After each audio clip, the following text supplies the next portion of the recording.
Hello students, आज हमारा topic है domains of trigonometric functions. Trigonometric functions जो हमने पहले पढ़े थे, जो टोटल 6 हैं। एक साइन, कॉस, टैन, और फिर इनके ऑपोजिट भी हैं। साइन का ऑपोजिट है कॉसिकेंट, जिसे CSC लिखते हैं। कॉस का ऑपोजिट सीकेंट है। टैन का ऑपोजिट कॉट है। तो ये कुछ 6 फंक्शंस थे। अब ये फंक्शन है, फंक्शन मतलब एक रूल है, एक मशीन टाइप है जिसमें हम इनपुट देते रहते हैं और वो कैलकुलेट करके रूल के ज़रिए से हमें आउटपुट देता है। तो अब यहाँ पर पॉइंट है कि डोमेन्स क्या होती हैं, या सिंगुलर में डोमेन क्या होती है। डोमेन एक ऐसी डोमेन की डेफिनेशन ये होगी कि वो सारी वैल्यूज़ जो हम फंक्शन के अंदर इनपुट कर सकते हैं। फॉर एग्ज़ाम्पल, अब साइन एक फंक्शन है। साइन फंक्शन है एक्स का। एक्स अगर लिखें तो साइन फंक्शन एक्स का हो जाता है, और थीटा लिखें तो sine is a function of theta. मतलब ये सिंपल, यहाँ पर जो मैंने थीटा लिखा, कभी एक्स लिखा, ये वेरिएबल है, इंडिपेंडेंट वेरिएबल, कुछ भी आप चूज़ कर सकते हैं। ये तो बस डिनोट करने का तरीका है। मैटर ये करता है साइन, जो रूल है, फंक्शन है। तो डोमेन का मतलब होगा कि इस थीटा की जगह हम कौन कौन सी वैल्यूज़ पुट कर सकते हैं। क्या हम 0 पुट कर सकते हैं, क्या 1 पुट कर सकते हैं, 3 सो ऑन इन्फिनिटी तक, नेगेटिव में भी -इन्फिनिटी तक। तो कौन सी वैल्यूज़ पुट कर सकते हैं, कौन सी नहीं कर सकते, तो वो डोमेन कहलाती है। थीटा की जो वैल्यूज़ हैं वो डोमेन कहलाती हैं। अगर साइन एक्स लिखा होता तो वो फिर एक्स की वैल्यूज़ हो जाती, तो वो डोमेन कहलाती। अब इंडिविजुअली एक एक्स की जगह 0 पुट करके देखते हैं, ये वाला 0। तो 0 डिग्री, साइन 0 डिग्री अगर आप कैलकुलेटर पर आंसर लाएंगे तो इसका आंसर 0 ही आएगा। अगर साइन 90 डिग्री का आंसर लाते हैं, लेट सपोज, तो वो 1 आएगा। इस तरह करके इसके कुछ रूल हैं। कैलकुलेट, ये मशीन है, सिंपल मशीन टाइप एक रूल है, तो वो आंसर देती रहती है। तो अब डोमेन का मतलब, यहाँ पर डोमेन है 0, और इस नीचे वाले जो फंक्शन है उसमें 90 है, और ये जो आंसर आए हैं ये हमारी कोडोमेन या रेंज कहलाती है। इस पॉइंट पर तो वो रेंज है। तो यहाँ पर अब हमने देखना है कि जो सभी ट्रिग्नोमेट्रिक फंक्शंस की डोमेन्स क्या है, मतलब हर ट्रिग्नोमेट्रिक फंक्शन के अंदर कौन कौन सी वैल्यूज़ पुट की जा सकती हैं। तो डोमेन का मतलब सिंपल इनपुट भी आप कह सकते हैं, अगर आपसे कोई पूछे तो 1 word answer, just an input. आप इनपुट देंगे, आंसर आएगा, तो बस ये इनपुट है। तो हम अब ये सारे फंक्शन हैं हमारे पास, उस सबसे पहले फर्स्ट वाला है। अब साइन की डोमेन क्या होगी कि साइन थीटा के अंदर एक थीटा की सारी वैल्यूज़ पुट कर सकते हैं, बस वो नहीं करनी जिस ये जनरल रूल है, आप याद रखें कि बस कोई भी फंक्शन है 1/x या कोई भी फंक्शन है x², उसमें वो वाली x की वैल्यूज़ नहीं पुट करनी जिस पे आंसर इन्फिनिटी आ रहा हो। इसे अनडिफाइंड भी कहते हैं। अनडिफाइंड लाजमी नहीं वो इन्फिनिटी हो, वो 1/0, इसका मतलब इन्फिनिटी ही होगा। अनडिफाइंड वो 0/0 वाली फॉर्म भी हो सकती है। तो इस तरह करके हमारे पास कुछ ऑप्शन आ सकते हैं। तो हमने सिर्फ थीटा की वो सारी वैल्यूज़ पुट करनी है, लेकिन सिर्फ वो नहीं करनी जिसमें आंसर इन्फिनिटी आ रहा हो, 1/0 आ रहा हो, या 0/0। सिंपल आप ये याद रखें, डिनोमिनेटर में बस 0 नहीं आना चाहिए। तो इन्फिनिटी वाला तो कैंसिल कर दें, बस ये याद रखें, डिनोमिनेटर में 0 नहीं आना चाहिए। अगर 0 आ रहा है किसी थीटा की वैल्यू के लिए, तो वो वैल्यू इंक्लूड नहीं कर पाएंगे हम, क्योंकि वो डिफाइन ही नहीं है इस लेवल पर। तो बस थीटा की जगह हम थीटा बिलोंग्स टू, या आप इक्वल टू भी लिख सकते हैं, मतलब थीटा की वैल्यू हो सकती है -इन्फिनिटी से लेकर +इन्फिनिटी तक। यहाँ पर इन्फिनिटी, -इन्फिनिटी और +इन्फिनिटी इंक्लूड नहीं है। ये जो सर्कुलर ब्रैकेट्स होती हैं इसका मतलब इंक्लूड नहीं है, इससे आगे आगे वाले नंबर इंक्लूड हैं। फॉर एग्जांपल ये मैं लाइन बनाता हूँ, 0 1 2 so on up to infinity, आगे इसी तरह -इन्फिनिटी, और यहाँ पे -1 एंड सो ऑन। तो अब इन्फिनिटी इन्फिनिटीज़ जो हैं वो इंक्लूड नहीं है, लेकिन उससे एग्जैक्टली जो पिछला पॉइंट है उससे ये इंक्लूडेड है। इसी तरह माइनस इन्फिनिटी की बात करें तो माइनस इन्फिनिटी इंक्लूडेड नहीं है, लेकिन उससे एग्जैक्टली राइट पर जो पॉइंट आ रहा होगा ये लेट्स सपोज, तो ये इंक्लूडेड है। इस सर्कुलर ब्रैकेट्स का ये मतलब होता है कि एंड पॉइंट्स इंक्लूडेड नहीं होते, एंड पॉइंट्स इंक्लूडेड नहीं होते। इसको आप दूसरी वर्डिंग में भी लिख सकते हो, theta belongs to real number set. जो रियल सेट होता है थीटा उससे बिलोंग करता है। रियल सेट यही होता है माइनस इन्फिनिटी से प्लस इन्फिनिटी तक सारे नंबर, लेकिन इन्फिनिटी नहीं होती उसमें, इन्फिनिटी रियल नंबर का पार्ट नहीं है, हम सारी वैल्यूज़ पुट कर सकते हैं। तो ये साइन की डोमेन हुई, बिकॉज साइन में हम ये सारी वैल्यूज़ पुट कर सकते हैं, उसका आंसर कभी भी 1/0 ये वाली फॉर्म नहीं बनेगी। तो अब आपके पास आप चाहे तो ये लिख लें साइन की डोमेन की जगह, और चाहे तो थीटा बिलोंग्स टू आर, ये दोनों एक ही बात है, आप दोनों लिख सकते हैं। उसके बाद नेक्स्ट है कॉसिकेंट थीटा। कॉसिकेंट को आप CSC भी लिख सकते हैं, कॉसिकेंट थीटा, और इसी को पूरा भी लिख सकते हैं COSEC, कॉसिकेंट थीटा, इससे कॉसिकेंट ही बनता है। तो दोनों में से कोई भी रिप्रेजेंटेशन आप यूज़ कर सकते हैं। अब हमने इसकी डोमेन देखनी है। अब क्योंकि आपने पहले पढ़ा था कि कॉसिकेंट जो होता है, कॉसिकेंट थीटा, वो साइन का ऑपोजिट है, मतलब साइन का रेसिप्रोकल। साइन की जो भी वैल्यू है उसका इन्वर्स लें, उसका रेसिप्रोकल लें तो कॉसिकेंट आ जाता है। तो इसकी डोमेन, इसका मतलब है कि साइन से रिलेट कर रही होगी। तो हमारे पास साइन की जो डोमेन थी वो सेट ऑफ रियल नंबर था, ये S theta is equals theta belongs to R, real number से बिलोंग करता है, ये हमारे पास साइन की डोमेन थी। तो अब साइन की डोमेन तो वो थी, कॉसिकेंट की क्या होगी? क्या हम कॉसिकेंट थीटा में भी वो सारी वैल्यूज़ पुट कर सकते हैं जो थीटा में? तो ऐसा नहीं है, सिर्फ वो वाली वैल्यूज़ पुट नहीं कर सकते जहाँ पर कॉसिकेंट थीटा का आंसर 1/0 आ रहा हो किसी भी तरह।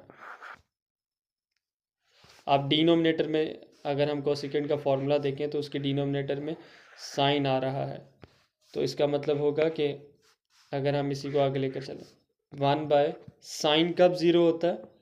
जिस पॉइंट पर अगर साइन ज़ीरो हुआ तो डिनोमिनेटर में ज़ीरो आ जाएगा, तो वो वाली वैल्यू जो है वो अनडिफाइन हो जाएगी, मतलब उसको यूज़ नहीं कर सकते। तो बस हमें सिर्फ अब ये बताना है कि साइन की जो डोमेन थी, साइन के लिए theta belongs to real number था। तो बस हमें ये देखना है कि साइन थीटा जो है साइन के लिए वो रियल नंबर का सेट था फॉर साइन। तो कॉसिकेंट के लिए भी ये सारा ही होगा, लेकिन सिर्फ वो वाला माइनस कर देंगे, माइनस जिस पर साइन की वैल्यू ज़ीरो आ रही है, क्योंकि अगर साइन की वैल्यू ज़ीरो हो जाएगी, डिनोमिनेटर में ज़ीरो पुट करेंगे तो वो 1/0 वाली फॉर्म। तो साइन का आंसर हमारे पास 0 पर भी आता है, उसके बाद 180 पर आता है, 360 पर आता है, 720 पर आता है, इस तरह ये मल्टीपल में चलते रहते हैं। तो हमें वो वाली सारी वैल्यूज़ निकालनी पड़ेंगी, इसमें से माइनस करनी पड़ेंगी। तो ये डिग्रीज़ में आप याद रखें, डिग्रीज़ में इसको 180 डिग्री जो है वो 1 पाई रेडियन के बराबर होता है। ये सिंपल यूनिट कन्वर्जन है और कुछ नहीं है। यहाँ पर इस पाई की वैल्यू 3.14 नहीं है, पाई की वैल्यू 180 डिग्री है, ये रेडियन है, ये कुछ और है जो आपने प्रीवियस क्लासेस में पढ़ा। ट्रिग्नोमेट्रिक में हम पाई की वैल्यू 180 ही यूज़ करेंगे। तो ये पाई है, ये 2 पाई पर भी वो 0 देगा, इसी तरह ये 4 पाई है, 3 पाई पर भी देगा जो मैंने स्किप कर दिया, इसी तरह 4 पाई पर, इस तरह सो ऑन, ये चलता रहेगा। तो अब जनरली लिख देते हैं हम कि थीटा जो है वो कॉसिकेंट के लिए थीटा बिलोंग्स टू आर तो है, लेकिन उसमें से माइनस करना पड़ेगा ये सारे पाइज वाले, माइनस करेंगे, 0 भी माइनस करना है, पाई भी माइनस करना है, 2 पाई भी करना है, इस तरह सो ऑन। अब ये बहुत ज़्यादा है। यहाँ पर आपने याद रखना है कि ये जो पाइज है, ये तो मैंने पॉजिटिव वाले सिर्फ लिखे हैं, मतलब ज़ीरो और पाई और पाई के पॉजिटिव वाले मल्टीपल एंड सो ऑन। इसी तरह ये नेगेटिव वाले मल्टीपल भी, उस पर भी ये ज़ीरो ही देगा। साइन माइनस पाई ज़ीरो होगा, इसी तरह साइन माइनस टू पाई, उस पर भी ज़ीरो ही आएगा। तो जिस तरह ये प्लस में आगे बढ़ता जा रहा है, इसी तरह माइनस में भी आगे बढ़ता जा रहा है। तो इस सेट में जस्ट एक एडिशन करनी होगी कि ज़ीरो से पहले माइनस वाले मल्टीपल भी, नेगेटिव वाले मल्टीपल भी, वो भी इस सेट में कंसिडर किए जाएंगे। तो अब इस सेट को जनरली लिखने हमने, तो ये सारा लिखने के बजाय हम जस्ट लिख देते हैं theta belongs to real set minus, अब इस सेट के बदले में हम लिख रहे हैं एन पाई। एन मल्टीपल को शो कर रहा है, फर्स्ट मल्टीपल है, सेकंड मल्टीपल है, या ज़ीरोथ मल्टीपल है, ये इसी तरह नेगेटिव वाले मल्टीपल हैं तो उसको शो कर रहा है। बस यहाँ पर आपको मेंशन कर देना है कि ये तो डोमेन आ गई हमारे पास, और एन जो है वो ज़ीरो भी हो सकता है, प्लस वन माइनस वन भी हो सकता है, क्योंकि प्लस वाले मल्टीपल पर भी वो ज़ीरो आंसर देता है और माइनस वाले मल्टीपल पर भी इसी तरह plus two, plus minus two, plus minus three and so on. और याद है ये सेट कौन सा है? ये सेट इंटीजर का सेट है। तो हम इसको, आप ये भी लिख देंगे तो बेस्ट है, कोई इशू नहीं है इसमें। इसके बरअक्स आप काफ़ी सारी बुक्स में देखेंगे कि यू लिखा होगा n belongs to integers. Integer का सेट यही तो होता है जिसमें ज़ीरो भी आता है, प्लस माइनस वाले सारे नंबर आते हैं, होल नंबर। तो ये हमारे पास सब डोमेन है।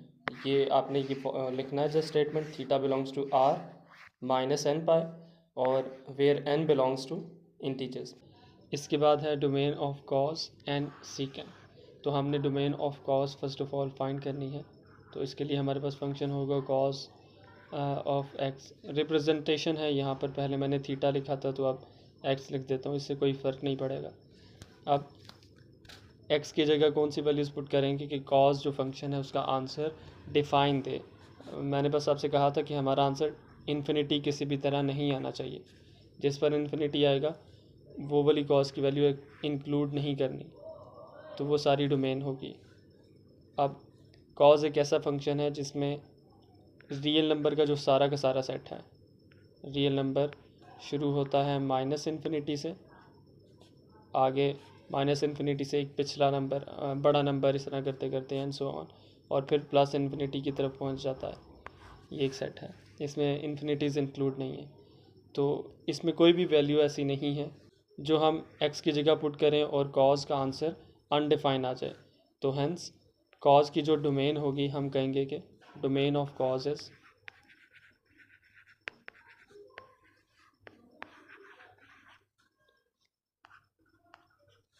Set of real number, set of capital R, और ये डबल बार से इसको शो किया जाता है रियल नंबर के सेट को। बस ये कॉज की डोमेन है। या फिर इसको लिख सकते हैं कि for cos x domain is x belongs to set of real number. ये रिप्रेजेंटेशन है जस्ट। इसके बाद नेक्स्ट है secant. Secant x, secant y, इस दफ़ा वाई लिख देते हैं क्योंकि ये जस्ट रिप्रेजेंटेशन है। आप एक्स भी लिख सकते हैं और थीटा भी लिख सकते हैं। तो अब इसकी हमने डोमेन फाइंड करनी है। इससे पहले मैंने बताया था पिछले लेक्चर में कि सीकेंट होता है वन बाई कॉज, कॉज का रेसिप्रोकल है, और यहाँ भी कॉज वाई ही आएगा। बस आपने ये याद रखना है कि जो एंगल के लिए अल्फ़ाबेट आपने यहाँ पर सेलेक्ट किया हुआ है, यहाँ पर भी वही सेम होना चाहिए। यहाँ पर आएगा secant y equals to one over cos y. अब क्योंकि सीकेंट वाई के फॉर्मूले में कॉज आ रहा है, तो इसका मतलब है कि इसकी सीकेंट वाई की डोमेन भी कॉज पर डिपेंड कर रही है। तो बस हमें ये चेक करना है कि सीकेंट वाई का आंसर अनडिफाइंड ना आए, मतलब उसके डिनोमिनेटर में अगर किसी तरह ज़ीरो आ गया तो ही इन्फिनिटी बनेगी ये। अब क्योंकि ऊपर जो फार्मूला लिखा है उसके अकॉर्डिंग डिनोमिनेटर में तो कॉज वाई है। अब जिन वैल्यूज़ पर कॉज वाई ज़ीरो आएगा, तो कॉज वाई अगर ज़ीरो आ गया तो मतलब one by zero undefined form बन गई, तो वो हमें नहीं चाहिए, वो एक्सक्लूड करनी है। इसका मतलब होगा कि हमने सिर्फ ये फाइंड करना है कि कॉज वाई किन वैल्यूज़ के लिए ज़ीरो है। तो बस सेट ऑफ रियल नंबर में से वो वैल्यूज़ हम माइनस कर देंगे, तो वही सीकेंट की डोमेन होगी। बिकॉज सीकेंट कॉज की जो डोमेन थी वो सेट ऑफ रियल नंबर थी, इसी तरह सीकेंट की भी वही होगी, लेकिन जस्ट वो माइनस कर देंगे जिस पर कॉज ज़ीरो आ रहा है। अब कैलकुलेटर में अगर आप देखें तो कॉज 90 डिग्री पे आंसर ज़ीरो देता है, इसके अलावा कॉज 270 डिग्री पे भी आंसर ज़ीरो देगा। इस तरह ये चलता रहेगा। अब डिग्री से मैं दूसरी नोटेशन लिख देता हूँ। कॉज 90 डिग्री को अगर पाई की फॉर्म में लिखें, यूनिट कन्वर्जन है जस्ट, तो पाई/2 रेडियन बनता है। ये इस नोटेशन में बताना, एक्सप्लेन करना आसान रहेगा, इसलिए मैं ये लिख रहा हूँ। इसके बाद नेक्स्ट 270 को लिखने के लिए हम लिखेंगे 3π/2। इसी तरह इसके बाद cos 5π/2। तो ये जो सारे ऑड मल्टीपल चल रहे हैं π/2 के, इसके बाद cos 7π/2, π/2 का 7 टाइम्स मल्टीप्लाई करना है। तो ऑड मल्टीपल ये जो चल रहे हैं, याद रहे, ये मैं बार बार मेंशन कर रहा हूँ, ऑड मल्टीपल ये ज़रूरी है। तो ये जो सारे ऑड मल्टीपल चल रहे हैं π/2 के, उस पर इनकी वैल्यूज़ ज़ीरो आ रही है। इसकी भी ज़ीरो, इसकी भी ज़ीरो, सभी की ऑड मल्टीपल ऑफ π/2 पर ज़ीरो आ रही है। तो हमने बस ये सारी वैल्यूज़ यहाँ से एक्सक्लूड करनी है। तो मैं यहाँ पर लिख देता हूँ, सीकेंट की डोमेन होगी सीकेंट वाई की, y belongs to real set, लेकिन उसमें से माइनस करनी है ये वाली पाई की वैल्यूज़। ये वाली फर्स्ट वाली होगी π/2, थर्ड सेकेंड होगी 3π/2, थर्ड होगी 5π/2 एंड सो ऑन। ये ऑड मल्टीपल में चलता रहेगा और ये इन्फिनिट नंबर हैं, क्योंकि रियल सेट के अंदर ये वाले इन्फिनिट नंबर होते हैं, इसलिए तो अब इसको ये लिखने के बजाय, ये भी ठीक है आंसर हमारा, कोई इसमें गड़बड़ नहीं है, तो इसको जनरल फॉर्म में लिख देते हैं। हम कहाँ ये इतना बड़ा लिखते रहेंगे।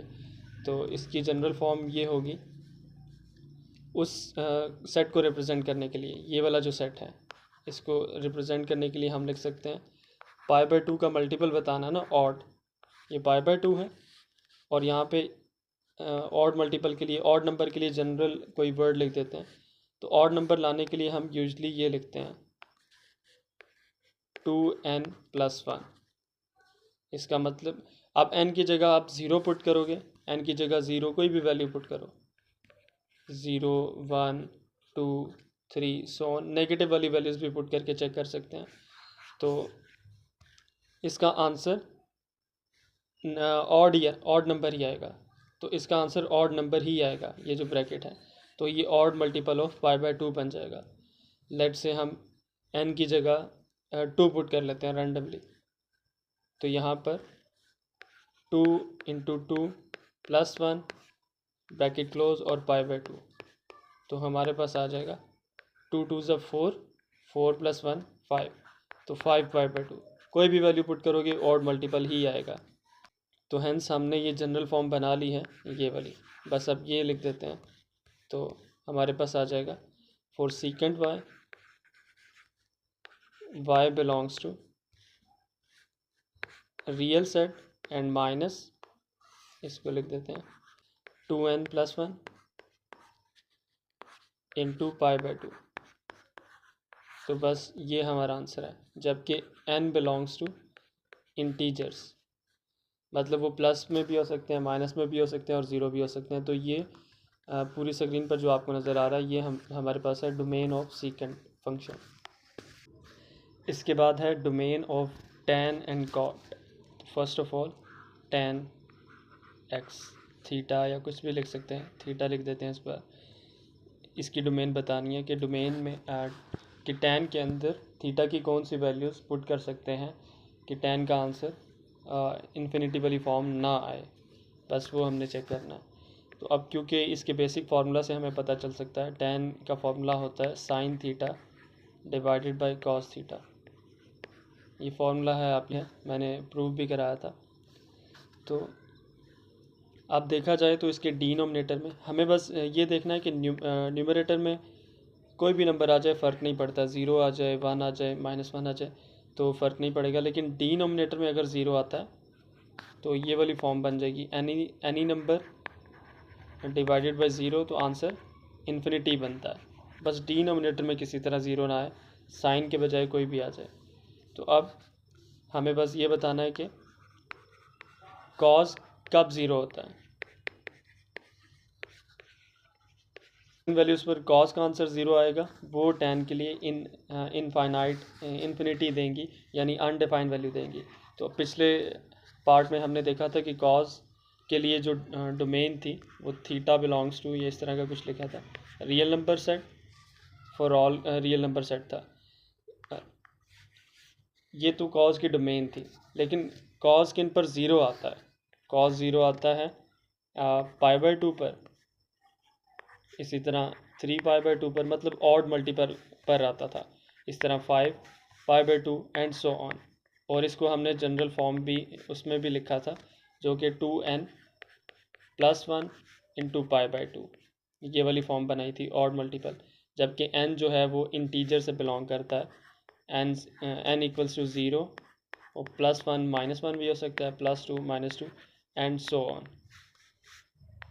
तो कॉस जिन वैल्यूज़ पर ज़ीरो है वो ये वाला फार्मूला है हमारे पास, या फिर ये स्ट्रक्चर हम लिख सकते हैं। तो यही हमने tan की जगह लिखना है। हेंस tan के लिए हमारे पास जो डोमेन होगी वो theta belongs to real set होगा, लेकिन उसमें से ये कॉस जिस पर ज़ीरो है वो माइनस करना है, -2n+1 × π/2। बस ये हमारे पास tan की डोमेन है। इसके बाद है कॉट थीटा। अब कॉट थीटा का जो फार्मूला होता है वो tan का ऑपोजिट है, cos theta by sine theta. tan जो था वो साइन ओवर कॉस था, तो कॉट उसका ऑपोजिट है। अब यहाँ पर हमें बस ये देखना है कि डिनोमिनेटर में किसी तरह ज़ीरो ना आए, तो इसके डिनोमिनेटर में साइन आ रहा है। अब साइन कब कब ज़ीरो होगा बस वो बताना है, तो हमारी डोमेन हमें पता चल जाएगी। थीटा कॉट के लिए जो है वो रियल सेट से ही बिलोंग करता होगा, लेकिन वो चीज़ माइनस करनी होगी जिस पर साइन आंसर ज़ीरो दे रहा है। तो द वेरी फर्स्ट पार्ट जिसमें साइन और कोसिकेंट का हमने देखा था, कोसिकेंट के लिए साइन डिनोमिनेटर में आ रहा था, तो उसमें भी n π के लिए थीटा = n π के लिए साइन आंसर ज़ीरो देता है। जबकि n क्या था, n बिलोंग्स टू इंटीजर्स, वो plus minus 0 +-1 +-2 and so on, उन सब के लिए जो थीटा अगर हम साइन की जगह पुट करेंगे तो साइन आंसर ज़ीरो दे देगा। तो बस हमें यही लिखना है। कॉट की डोमेन होगी theta belongs to real set -n/, जबकि n को मेंशन भी करना है, n बिलोंग्स टू इंटीजर्स। बस ये हमारा आंसर है।